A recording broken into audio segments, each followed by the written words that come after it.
Good morning, everybody. To start off, wanted to talk for a minute about something that a lot of people are up in arms about or not. You either support it or you don't. And it came up during my silver journey and silver and gold stack attacks live last night about the tariffs that our president-elect is threatening to impose on things coming in from out of the country. And to be perfectly honest with you, I think there's a lot of misconception of what exactly he's talking about. And one person in particular, who I'm not going to name him, I'll just say that he changes his YouTube screen name like most people change their underwear. Making some kind of snide remarks about it and all that. Well, look at it this way. Okay. Every foreign car that's bought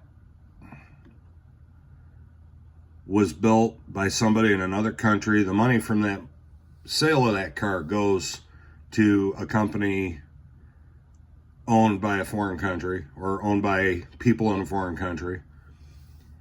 And that's one less car that was built here by an American worker.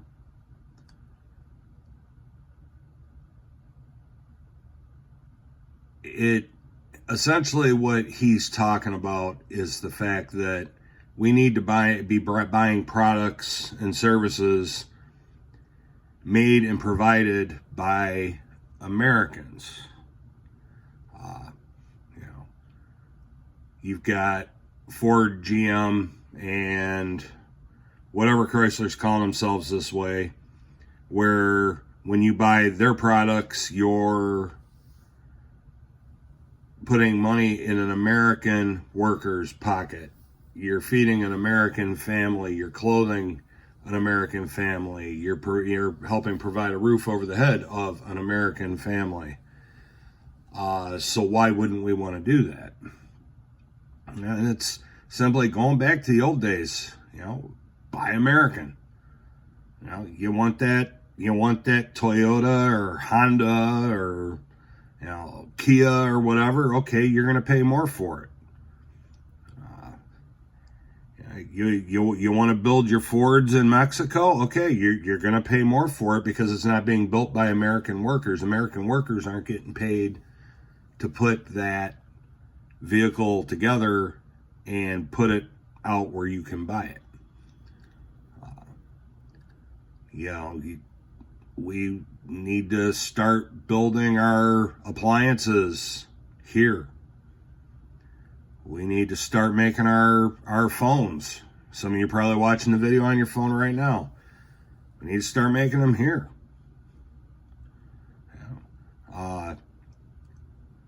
The reason stuff's so cheap? Yeah, it's cheap because they're paying somebody 15 cents an hour to make your iPhone. Or they're paying somebody $10 a week to build the car you're driving. You got to look at the whole picture. If you don't like the fact that he's threatening tariffs, well, then dang it. Stop buying the stuff that he's going to tariff. Start buying the stuff made here. You're looking for a new pickup truck? Go buy one that your next door neighbor built or the guy down the street built. Not one that was built and, you gotta, gets trucked over from another country and was built by people that are making slave wages. So just look at the big picture. So, enough of that. Okay, now, something that This is for my silver journey. He acquired a Trump Train bar, 1 ounce bar, and was talking about how they don't make capsules for him, and they don't, because it's one of the perfectly square bars, similar to a Geiger, or you've got one of the big online dealers that has them with their names on them. I know another one that's got some bars that are the same way. And my Trump Train bar, I ended up putting in one of these capsules, which was originally made to hold a quarter. It has a little foam board thing around it. Well, I destroyed the foam board, so I had the capsule. And yeah, it's still a little big for it, but it's at least something to put it in. It's not perfect, but hey, it fits. So there's that. Now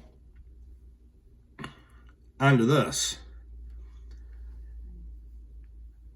I'm working on sticking to the stack on a budget. Acquire metals on a budget.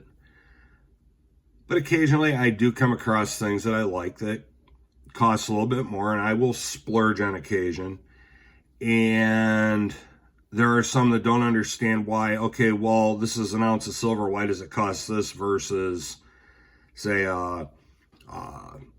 Buffalo round that only costs this much? The thing about what you see here, this wasn't created on a computer and made by a machine. These were all created through the imaginations, creativity, time, and energy of people, whether they were, and I don't know, I know a couple of these were probably sand cast, but if you follow Silverpunk, or some of the others, sand casting is not an easy thing. You have to be very steady hands. You have to have patience. A lot goes into it. Even same if you're using graphite molds.